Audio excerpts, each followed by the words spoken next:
할렐루야, 반갑습니다. 오늘 저와 여러분들 가운데 주신 하나님의 말씀은 이사야서 53장 4절에서 6절까지의 말씀입니다. 제가 가진 성경은 구약 성경 1034면에 있습니다. 이사야서 53장 4절에서 6절까지의 말씀을 다 찾으신 줄 알고 저와 여러분들이 한 목소리로 합독하도록 하시겠습니다. 그는 실로 우리의 질고를 지고 우리의 슬픔을 당하 엽건을 우리는 생각하기를 그는 징벌을 받아 하나님께 맞으며 고난을 당한다 하였노라. 그가 찔림은 우리의 허물 때문이요 그가 상함은 우리의 죄악 때문이라. 그가 징계를 받음으로 우리는 평안을 누리고 그가 채찍에 맞음으로 우리는 나음을 받았도다. 우리는 다 양 같아서 그릇 행하여 각기 제 길로 갔거늘 여호와께서는 우리 모두의 죄악을 그에게 담당시키셨도다. 아멘.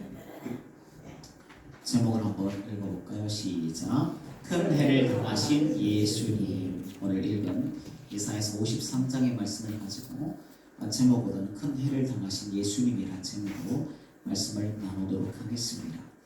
제가 자주 요즘 말씀드리지만 저희 첫째 혜빈이가 요즘 고등학교를 마석에 있는 심석고등학교로 가서 학교 마치고는 집에 왔다 갈 시간이 없는 거예요. 그래서 바로 학원에 가서 공부를 하는데 그러면 저녁을 먹어야 되잖아요. 그래서 어떻게 저녁을 먹는가? 사모가 4시 30분까지 도시락을 싸면은 제가 아파트 주차장에 가서 그 도시락을 받아가지고 이제 학교로 배달을 가는 거예요. 그러면 어디에서 먹는가? 제 차 안에서 이 도시락을 먹고 혜빈이는 첫째 딸은 학원 가고요. 그동안 저는 이제 마석에서 운동을 좀 하고 이렇게 세 명이 각각 임무가 있어가지고 007 작전처럼 시간을 딱 맞춰가지고 이렇게 밥을 먹이는 작전을 이렇게 요즘 하고 있습니다. 그런데 문제는 여러분 무슨 문제가 있을까요? 어떤 문제가 있을까요? 네. 안 해보니까 어떤 문제가 생기는지 잘 모르겠죠.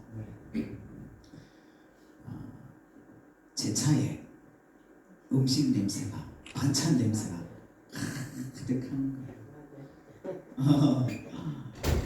예전에 우리 선생님들이 보면은 고등학교 때는 애들 저는 막 일찍 갔어요. 7시쯤 학교 이제 거기 도착해가지고 요즘 아이들은 이해를 못하는 거예요. 그래서 예전에는 지금 1교시 9시부터 시작하잖아요. 그럼 영교시가 있었어요.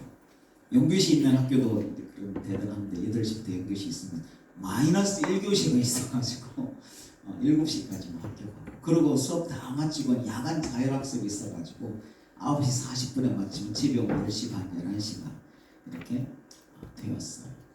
그러니까 아이들이 뭐 도시락을 아침 일찍부터 와야 되니까 아침에 1시간 마치고도 까먹고 2시간 마치고도 까먹고 그럼 아이들 도시락을 열어서 먹으면 먹는 사람들은 모르는데 선생님 들어와가지고 야!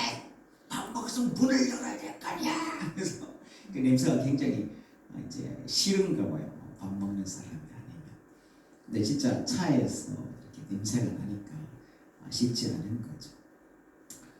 차를 아끼고 사랑하는 사람은요, 자기가 사랑하는 애인이 타더라도 얼마나 잘 보여야 돼요. 그 애인과 함께 앞으로 결혼하고 하려면 잘 보이고 막 잘 해줘야 되잖아요. 그런데도 차를 아끼는 사람은 뭘 못해요? 차 안에서 과자 부스러기 생기는 걸 못 먹게 하는 것을 이렇게 보았어요. 근데 좁은 차 안에서 밥을 먹고 나면 반찬 냄새가 그 차 안에 가득해서 새벽에도 나올 때도 보면은 냄새가 안 빠져 있는 거예요. 그래서 문을 한참 열어 놓아야 하고 좀 애로사항은 그냥 다른 분을 우리 사모와 저랑 뭐 타고 다니는 거예요. 뭐 운전 놓고 타고 다니면 다닐 다른 분을 태워야 될 때는 이게 여간 문제가 아닌 신경 쓰이는 그런 문제가 되는 거죠. 이런 것을 여러분 누가 대신에 줄 수 있을까요? 함 집사님이 혜빈이 그림을 좀 가르쳐주고 또 이렇게 친하지만 그래서 뭐 저번에 발에 동상 걸 때 신발도 사주고 했지만 그 새로 산 그랜저에서 매일마다 차 안에서 밥을 먹고 반찬 냄새를 남겨둔다면 송 집사님은 어떻게 했어요? 괜찮아. 해주기가 쉽지 않은 거죠. 차라리 신발을 한 개 사주는 게 낫지. 신발을 한 개 사주는 게 낫지. 그 새로 산 그랜저에다가 밤 냄새를 풍겨놓고 계속 이렇게 있다면 이런 손해를 보기 힘든 일인 거잖아요. 그런데 오늘 제목처럼 우리 주님이 누구를 위하여? 저와 여러분들을 위하여 큰 손해를 보셨다라는 거예요. 그런데 중요한 것은 주님이 큰 이런 해를 받으시면서까지 우리에게 무엇을? 좋은 것을 또 선물을 주실 만큼 그런 자격이 있고 뭔가 대접받을 만한 것이 있어서가 아니라는 거예요. 오히려 우리는 어떤 모습이었는가? 로마서 5장 8절을 한번 읽어볼게요. 시작. 우리가 아직 죄인 되었을 때에 예수 그리스도께서 우리를 위하여 죽으심으로 하나님께서 우리에 대한 자기의 사랑을 확증하셨느니라. 우리가 이때 어떤 상태라고 말씀하셔요? 죄인이라는 거예요. 여러분, 죄인은 어떤 사람이 질타를 받아야 되는 거예요. 상을 받는 것이 아니라 질타를 받고 좋지 못한 말을 받고 형벌을 받아야 되고 나쁜 사람 취급을 당해야지 선물을 주고 좋은 것을 받아서는 안 되는 거잖아요. 그런데 이런 죄인이 어떤 누구를 위하여? 저와 여러분들을 위해서 놀라운 은혜를 베풀어 주시려고 말로도 할 수 없는 그런 큰 손해를 보셨다는 거예요. 여러분, 세상에서 자격 없는 자들에게 상을 주면 어떻게 될까요? 대통령이 자격 없는 자를 막 불러가지고 대통령 표창을 막 해주고 연금을 막 주고 하면 어떻게 될까요? 대학에서 장학금을 얻으려면 명목이 있어야 돼요. 성적이 좋은, 성적이 학점이 되거나 아니면 선한 일을 행했던 이런 일이 있거나 아니면 집이 가난해서 장학금이 있어야 학교를 다니는 이런 것도 아니라면 그런 사람에게는 뭐요? 장학금을 그냥 줘서는 안 되는 거죠. 그럼에도 이 상과 장학금을 준다면 어떻게 될까요? 주는 사람이 오히려 욕을 먹게 되는 거예요. 야, 그 기준이 뭐냐? 상 받고 장학금을 받을 만한 뭐가 있어서 네가 줬냐?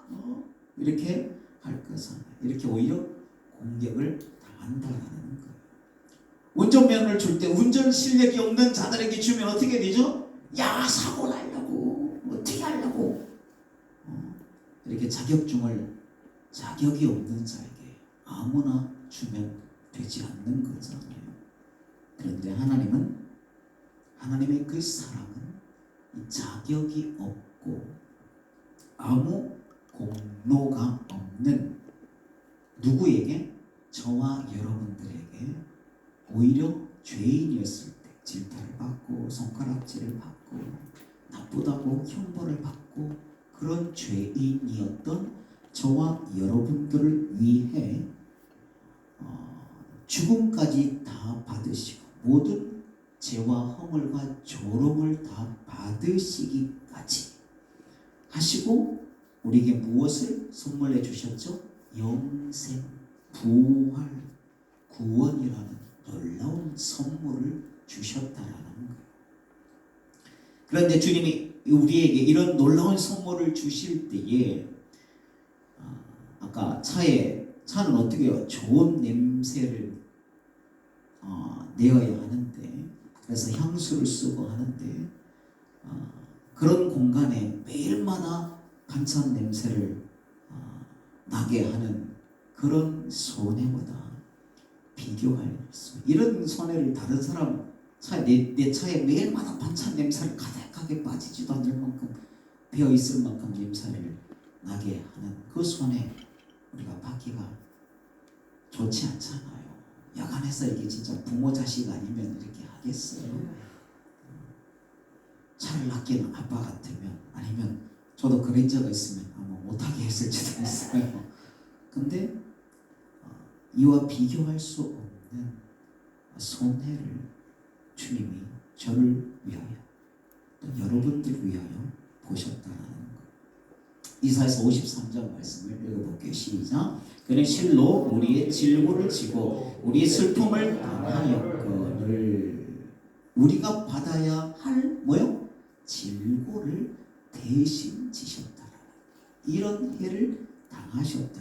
우리가 감당해야 할 무엇을? 슬픔을 대신 당하셨다는 거죠. 여기서 질고가 무엇인가?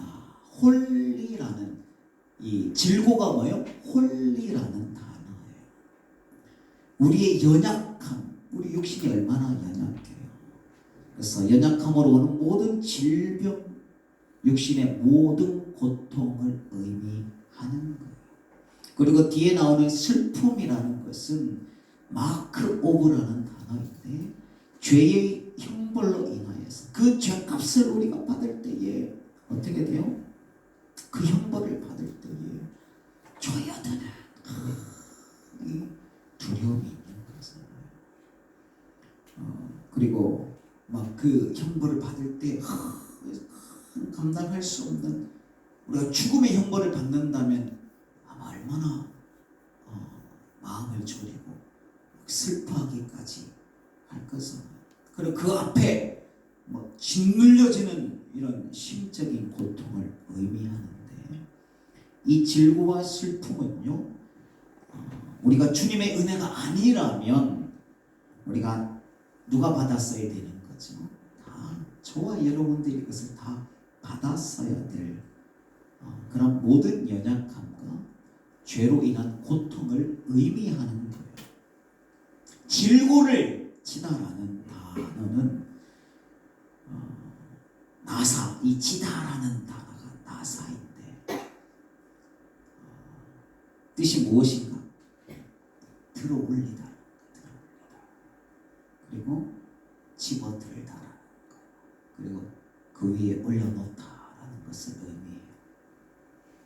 원래는 누구한테 쓰는 단어인가? 짐승들에게 쓰는, 큰 짐을 사람이 감당하지 못하니까 짐승에게도 올려놓는 거죠. 집어들어서 올려 짐을 지다.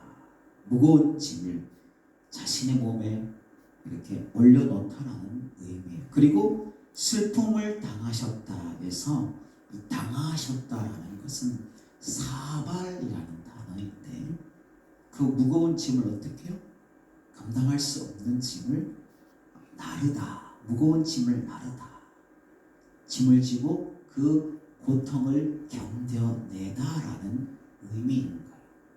그래서 이 나사와 사발을 합치면 어떻게 될까요? 우리의 모든 죄의 고통을 친히 들어 올려서 어디에 지우셨다는 거죠? 자신의 몸에. 짐승이 짐을 지듯이. 근데 짐승이 지는 짐은 옮길 그런 짐이잖아요. 이 짐은 어떻게 해요? 자기가 주님이 죽으셔야 되는 그 짐의 무게인 거죠. 그래서 그 짐을 자기 몸에 지워서 목적지까지 묵묵하게 짐지고 가셨다라는 거예요. 근데 그 목적지가 어딜까요? 어디까지요? 이 모든 질고와 슬픔을, 아픔을, 두려움을, 고통을, 근심됨을 다 해결하실 십자가의 죽으심까지 이것을 다 지고 가셨다라는 거예요. 사진을 이렇게 보시면 철로역정에 나오는 사진인데, 이 순례자가 저 짐이 무거워 보여, 쉬워 보여, 들지 못해서 인간이 들 수 있는 짐의 무게가 아닌 거예요. 근데 저 짐은 누가 지고 있는가? 저 순례자만, 필그림만 지고 있는 것이 아니라 다 저와 여러분들이 지고 있는, 모든 사람들이 지고 있는 사망과 저주, 우리 인생 가운데 찾아온 그 모든 고통의 짐을 의미하는 거예요. 얼마나 무겁겠어요. 얼마나 저것을 풀어내고 싶겠어요. 그러니 어떻게 할까요? 저 짐을 풀어보려고 애를 쓰고요. 얼마나 이 철로 역정에 보면 수고하고 다니는지 몰라요. 저걸 풀어내야 살 수 있는, 그냥 짐지는 정도가 저걸 풀어내지 않으면 모든 저주와 고통, 사망이 오는 거예요. 여기서 풀어내야만 하는 거죠. 그래서 혹 이 짐을 풀어줄 방법을 아는 사람이 있을까 해서 사람을 만나봐요. 또 고행을 하면 해결받을 수 있을까 싶어가지고 고행도 해봐요. 그러나 이 짐의 고통이, 그 무게가, 그 짐이 풀어지지 않더라는 거예요. 좁은 문으로 들어가라고 해서 어떤 사람이 좁은 문으로 들어가봐도 해결이 안 되고, 어떤 사람의 안내에 따라 선하고 빛 가운데 살아보라 했는데 그래도 이 짐이 해결되지 않더라는 거예요. 율법을 지키고 고행을 내 몸에 온갖 고통을 다 짊어져봐도 저 짐이 해결되지 않더라는 거예요. 그런데 저 짐이 어떻게 해결되었는가? 여러분, 어떻게 해결될 수 있을 것 같아요? 짐을 어떻게 해요? 송립사님, 그 짐을 다 어떻게 해요? 택배로 다 집에 갖다 줘야 오늘 하루 일과가 끝나고 짐이 해결되는 거죠. 맡겨야 돼. 그거 갖다 줘야 되는 거예요. 근데 어떻게 저런 해결될 수 없는 사람을 만나도 안 되고요, 고행을 해봐도 안 되고요, 선한 길로 좁은 문으로 들어가봐도 안 되는, 떨어지지 않는데 묶여가지고요, 누구도 감당할 수 없는 저 짐인데 이것이 해결되지 않다는 거예요. 근데 어떻게 해결되었는가? 다음 사절을 보면 주님을 만났어요. 근데 그 짐이 어떻게 된 거죠? 그렇게 풀어지지 않던 짐이 저절로 해결되는 그 경험을 하게 된 거예요. 여러분, 왜 그럴까요? 왜 주님을 만났는데 그렇게 풀려지지 않는 그 사망과 저주, 저런 두려움, 고통, 아픔, 이 문제가 한 번에 해결될까요? 왜 그런가? 조금 전에 이렇게 설명을 드렸잖아요. 나사와 사발이라는, 우리를 위해 질고를 지시고 슬픔을 당하셨다는 거죠. 그래서 그 나사와 사발을 합쳐서 그 짐을, 우리 짐을 어떻게 해요? 대신 들어올려서 자기 몸에 대신 지시고, 무엇을? 사망과 저주, 조롱까지, 아픔과 고통, 이 형벌의 모든 문제까지 짊어지시고 그것을 어떻게 해요? 옮기셔서 어디까지? 십자가의 추구까지 그거를 지고 가시고 담당하셨다라는 거죠. 그래서 다 예수님께서 담당하셨기 때문에 우리는 이것을 보기만 하고 믿기만 하면 저절로 저 짐이 해결된다라는 거예요. 할렐루야. 그래서 저와 여러분들이 내 짐 맡듯이 우리 주님을 정말 감사하고 살아요. 죄짐 맡은 우리 구주, 어찌 좋은 친구인지. 우리 주님이 저와 여러분들 사망과 저주와 고통과 두려움, 아픔, 그 모든 짐을 다 담당하셨더라는 거예요. 손해를 본 사람의 예를 성경에서 찾아본다면, 농부의 밭에 들어가서 일한 자들이 하루에 일당을 이렇게 받아가는 것을 볼 수가 있어요. 그래야 하루에 일당을 받아야 그 가정이 남편이 나가서 하루를 벌어와야 그 아들, 딸, 그 아내가 한 가정이 먹고 살 수 있는 거잖아요. 그래서 일당을 받아서 살 수가 있는데 아침에 가보니까 건장한 사람들도 있어요. 일꾼으로 쓸만한 사람들 데리고 갔어. 다 데려가서 그 다음에 어떻게 해요? 선택받지 못한 자들이 근데 여전히 남아있는 거예요. 외소하고 일도 잘 못하고 뭔가 이렇게 하루 일당을 주고 쓰고 싶지 않은 그런 사람들이 있었는데 점심에 가보니까 있는 거예요.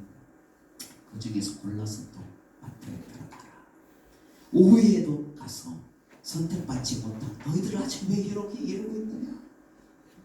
선택받지 못한 자를 또 이렇게 들여보냈어.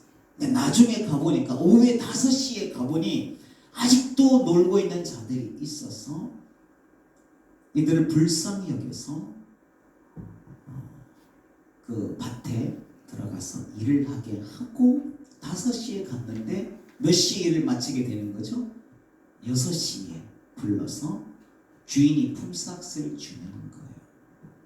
그런데 5시에 온 자를 가장 먼저 불러가지고 온전한 하루의 품삯을 준 거예요. 그런데 여러분 생각해 보세요. 이런 은혜를 베풀어 주려면 이 사람은 뭐예요? 은혜를 입었지만 누군가는 반드시 그 은혜를 입혀주려면 어떤 자가 있어야 가능한 거죠? 손해보는 자가 있어야 가능한 일인 거잖아요. 말씀해 보니까 처음 된 자가 나중된다. 나중된 자가 처음 된다라는 그런 말씀입니다. 이것이 어떤 의미인가? 가장 선택받지 못할 그리고 공로 없던 이 5시에 불려서 들어온 자가 어떤 자가 된 거예요? 가장 먼저 은혜를 입은 것처럼 죄인인 우리가요, 저와 여러분들이 주님의 은혜로 공로 없고 아무 이런 유익을 주지 못한 우리가 가장 아름답게 주님 앞에서 흰 옷을 입고 가장 존귀한 자가 되는 가장 먼저 된 자가 되는 그런 은혜를 입게 된 거죠. 그럼 예수님께서는 어떻게 되셨나요? 예수님께서는 가장 나중된 자가 되셨다. 세상에서 사람 취급도 못 받고 죄인이고 호물이고 일꾼으로 쓰지 못할 그 자들을 가장 먼저 된 자로 은혜 입은 자로 품삯을 가장 먼저 얻은 자로 그 가운데 이렇게 은혜를 입고 부활, 거룩함, 또 영생함 그런 거룩함의 사람으로 흰옷을 입은 사람들로 이렇게 먼저 된 자를 만들어 주시려면 그를 위해서 예수님께서 가장 나중된 자, 그 대신 바꾼 것, 가장 고통받고 가장 저주받고 가장 조롱받으시면서 이런 손해를 보시면서 주신 은혜라는 거죠. 주님은 저와 여러분들을 대신해서 이 저주와 가장 나중된 우리를 가장 먼저 된 자가 가장 저와 여러분들이 존귀한 자, 가장 축복받은 자, 흰옷을 입은 가장 아름답고 하나님 보시기에 선하고 온전하고 좋은 자들을 만드시기 위하여 주님께서 그 모든 우리가 받아야 될 해를 받으실 때에 조롱을 받으시고 저주를 받으시고 침뱉음을 당하셨어요.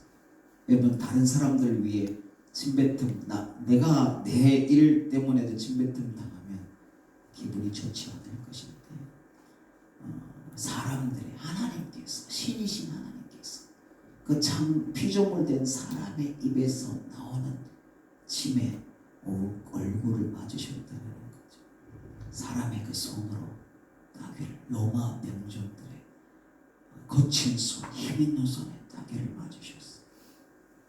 온갖 감당할 그 육신으로 감당할 수 없는 매를 맞으시고 그래서 이 예수님의 그 육신의 살이 파이고 그 몸이 찢겨지시고 십자가에서 뼈를 뚫는 목 박으심을 받으시고, 그리고 벌거벗겨 얼마나 그 자신의 몸 벌거벗겨, 사람 인간 피조물에게 하나님께서 벌거벗겨서 십자가의 형틀에 높이 달려서 그 가운데 우리의 모든 슬픔을 어떻게 해요?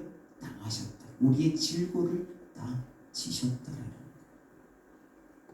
거예요. 여러분, 그리고 부끄러운 일을 당하면, 여러분, 좋은 일들은 자식 자랑은 어떻게 해요? 돈 내고도 한다고 하잖아요. 자식이 부끄러운 일이 있어요. 또 내가 이런 좋지 못한 일에 잘못해서 이런 어려움을 당하는 모습, 내가 집안이 망했어요. 빚더미 앉았어요. 아니면 남편이 결혼한 일찍 죽었어요. 자식이 힘들어졌어요. 이런 문제를 당하면 숨기고 싶은 것은 나의 연약하고 약한 모습. 그런데 예수님이 어떻게 해요? 이런 조롱받는 거, 나 혼자만 조롱을 침뱉음 당하고 어디 숨어가지고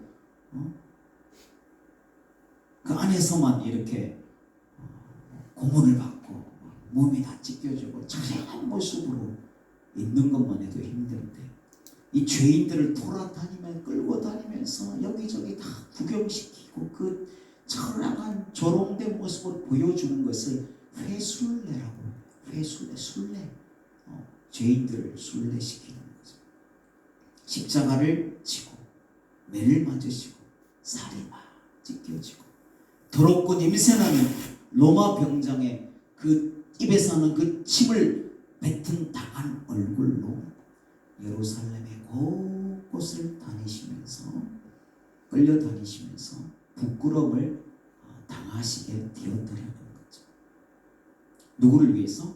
저와 여러분들을 위해, 저와 여러분들을 가장 나중된 자, 이런 저와 여러분들을 가장 먼저 된 부활의 영광, 죄를 다 해결해주는 깨끗하고 정결한 가장 으뜸된 축복받은 가장 아름다운 부활과 영생을 주시려고 예수님께서 그 저주와 죽음과 조롱과 뼈가 뚫리는 고통과 매로 맞으시고 침뱉음 당하심을 통하여 저와 여러분들에게 주님이 가장 낮은 자, 가장 사람 취급받지 못하는 자의 모습으로 세상에서 고난을 받으시고 저와 여러분들 가장 존귀하게 우리를 만들어 주셨다는 거죠. 혜빈이 발이 지난 겨울에 한번 동상이 걸려서 연고를 발랐는데 잘 나은지 알았는데 물론 낫긴 한 거죠. 요즘에 보니 발가락 10개가 다 새까맣게 있는 현증이 있어가지고 동상이 몇 년 지나야 그게 회복되지, 한번 얼었던 발이라서 새까맣게 이렇게 발가락이 새까매진 거예요. 엄마 내 발가락이 새까매, 이거 돌아오는 거 맞아? 이러는 거예요. 그리고 중3 때 나름대로 이렇게 힘들고 어려운 이런 이제 연약한 아이인데 나름대로 공부 열심히 준비한다고 밤중까지 막 이렇게 12시 넘어까지도 새벽까지도 공부하는 날이 있더라고요. 공부한다고 한날 엄마한테 찾아와서 엄마 나 머리가 한 움큼씩 빠져 이러는 거. 나름대로 스트레스가 많이 있었던 거죠. 아니 부모의 마음이 편치 않더라는 거죠. 그리고 그거 안 먹으니까, 잘 먹는 놈들은 신경 안 쓰는데 안 먹으니까 아침에 지금 깨워가지고 밥 먹이 가니까 엄마가 늘 하는 말이 짭짭짭짭 자꾸 입을 움직여라. 이만 물고 안 먹고 시간 가도 못 먹고 짭짭짭짭 계속 옆에서 짭짭짭짭 하라고. 그래 그거 한 수리도 먹고 가잖아. 짭짭짭짭 먹으라고 계속. 그렇게 우리가 우리 자녀들을 위하고 사랑하잖아요. 근데 성부 하나님 아버지께서 누구를? 하나밖에 없는 독생자 아들 예수 그리스도를 이런 모습, 가장 낮은 자가 된 모습, 죄인 된 모습, 십자가에 달릴 그 형벌을 받아 마땅해야 되는 그런 모습으로 내어주셔서 저와 여러분들의 가장 좋은 선물을, 이렇게 구원과 은혜와 영생과 축복을 가장 거룩한 자라고 저와 여러분들을 이렇게 은혜를 입혀 주셨다는 거죠. 고난 주간을 맞아 이런 손해를 보시면서도 자신을 또 내어주신 주님과 그리고 성부께서 그 독생자를 아끼지 아니하시고 내어주신 그 은혜를 생각하면서 저와 여러분들이 한 주간을 잘 묵상하고 이 은혜를 입은 억만 죄인이 이런 놀라운 은혜와 선물을 받은 저와 여러분 이 은혜를 생각하시면서 묵상하고 또 기도하고 또 감사하고 그 은혜를 찬양하며 사는 저와 여러분들이 되시기를 주님의 이름으로 축복합니다. 기도하겠습니다. 사랑하는 하나님 아버지 은혜를 감사합니다. 오늘 고난 주간을 맞아 주님 우리를 위하여 큰 은혜를 당하신 주님의 그 놀라우신 사랑을 우리가 찬양하기를 원합니다. 예배 가운데 하나님 임하여 주셔서 우리 모든 감사와 찬양을 받아 주옵소서. 그리고 주를 위하여 이렇게 가장 낮고 찬한 가장 낮은된 자를 가장 아름답게 하시려고 가장 으뜸이신 주님 가장 낮은된 자가 되셨습니다. 은혜를 생각하면서 주를 위해 우리가 사는 우리의 삶이 될 수 있도록 축복하여 주옵소서. 감사합니다. 예수님의 이름으로